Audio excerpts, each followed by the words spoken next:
केंद्र आहे आणि पूर्ण हे देशात ही संस्था पसरलेली आहे. आणि हे संस्थेचं मेन काय आहे तर मेन उद्दिष्ट काय आहे तर मनुष्यापासून देवता बनवणे. असं म्हणते नारे ऐसा कर्म करे जो नर से श्री नारायण बने और नारे ऐसा कर्म करे जो नावे से श्री लक्ष्मी बने. तर आता तुम्ही म्हटलं मगाशी इथं आल्यानंतर प्रसन्न कसं वाटतं, तर इथं नुसतं म्हटलं जात नाही तर आपल्याला जीवनात कशी कृतीत आणायची प्रत्येक कर्म, तर ते प्रत्येक कर्म कृतीद्वारे आपल्या जीवनात कसं उतरायचं तर ते इथं शिकवलं जातं. आणि आता काय म्हटलं की ईश्वरीय विश्वविद्यालय, विद्यालय म्हटलं की काय आलं की विषय आले. तर ह्या पण संस्थेचे विषय आहेत, 4 विषय आहेत, ज्ञान, योग, धर्म आणि सेवा.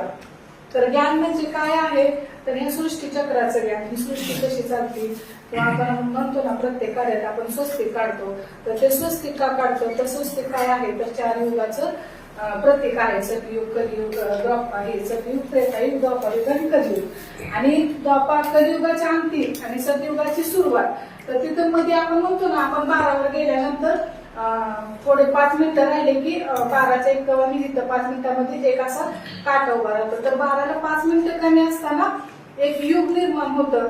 म्हणजे म्हटलं ना गीतेत यदा यदा धर्मश्च ग्लानिर्भूती भारता, जेव्हा जेव्हा धर्माला अति ग्लानी होती तेव्हा ईश्वर या धर्तीवर येतो. तर तो कसा आहे तो परकाया प्रवेश करतो आणि वृद्ध शरीराचा आधार घेतो. कारण तो कसा आहे तर निराकार आहे, त्याला शरीर नाही. शरीर नसल्यामुळे तो दुसऱ्या व्यक्तीच्या शरीराचा आधार घेतो. तर तो कोण आहे तर हे ब्रह्मा बाबा, की त्यांना सुरुवातीला ते पण आपल्यासारखे लौकिकच होते. त्यांचं नाव काय होतं की दादा टेकराज होते. आणि नंतर या ज्ञानात आल्यानंतर ईश्वरांनी त्यांच्या शरीरात अवतरण केल्यानंतर त्यांना प्रजापिता ब्रह्मा बाबा या नावाने ओळखलं जातं. त्रिमूर्तीचं चित्र आहे, त्रिमूर्ती ब्रह्मा विष्णू म्हणून दाखवलेले आहे.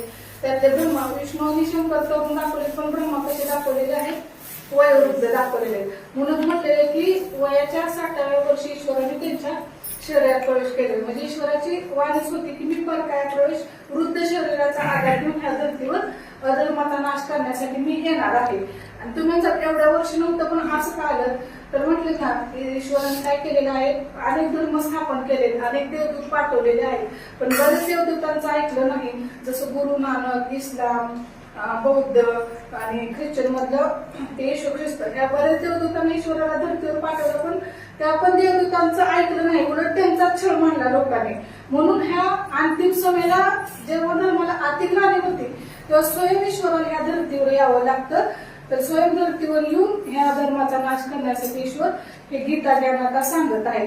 तर गीता ज्ञान काय म्हणतो की म्हणतो ना अर्जुन, तर अर्जुन कोण आहे तर आपण सगळे आहेत. तर काय ईश्वराने जे ज्ञान सांगितलं, कृष्णाने गीता कोणाला सांगितली तर अर्जुनाला सांगितलेले आहे.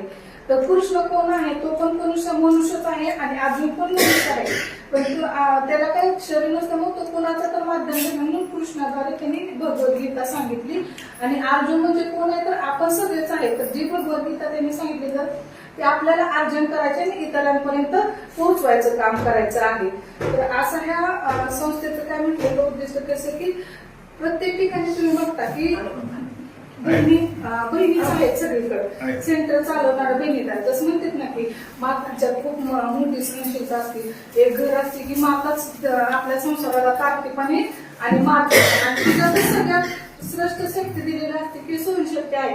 हे सगळं सहन करून सगळ्या आपल्या कुटुंबाला जे काय आहे त्याला सामावून घेणार. म्हणून ईश्वराने हे ज्ञानाचं कलेश कोणाच्या डोक्यावर ठेवला तर मातांच्या डोक्यावर ठेवलेला आहे.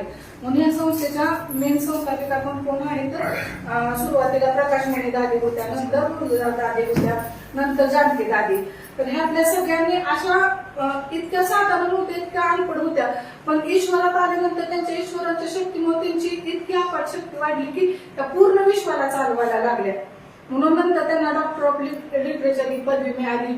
आणि एका दादीच्या स्वयं ईश्वराने अवतरण घेतलं आणि एका दादीला तर जगातलं सर्वात स्थिर मन म्हणून असा पुरस्कार मध्ये मिळालेला आहे. पूर्ण सायंटिस्ट लोकांनी त्यांना तपासणी केलं की म्हणजे असं चांगले पण विचार देऊन वाईट पण विचार देऊन त्यांच्यावर प्रयोग करून पाहिला की खरंच त्यांचं मन पूर्ण स्थिर राहतंय का, तर त्यांचं मन खरंच पूर्ण स्थिर राहत होतं. नंतर त्यांनी डॉक्टर हे जगातील सर्वात स्थिर मन म्हणून त्यांना पुरस्कार मिळालेला आहे. म्हणून म्हटलं असं ह्या सगळ्या बहिणीच्या संस्थेला चालवतात, कारण की ईश्वराने त्यांच्याद्वारे त्यांच्या डोक्यावर मात्र ज्ञानाचा कलश दिलेला आहे. आणि त्या म्हणजे त्या कोण आहेत असं म्हणतात ना की त्या सगळीकडे जाऊ शकत नाही, ते एकाच ठिकाणी राहते. तर त्याच्यावर एक गोष्ट आहे की एक साधू असतो, एक साधू बेधडक आणि रोखठोक बातम्या पाहण्यासाठी करकम सुपरफास्ट न्यूज चॅनलला सबस्क्राईब करा व बेल आयकॉनवरती क्लिक करून नोटिफिकेशन ऑन करा.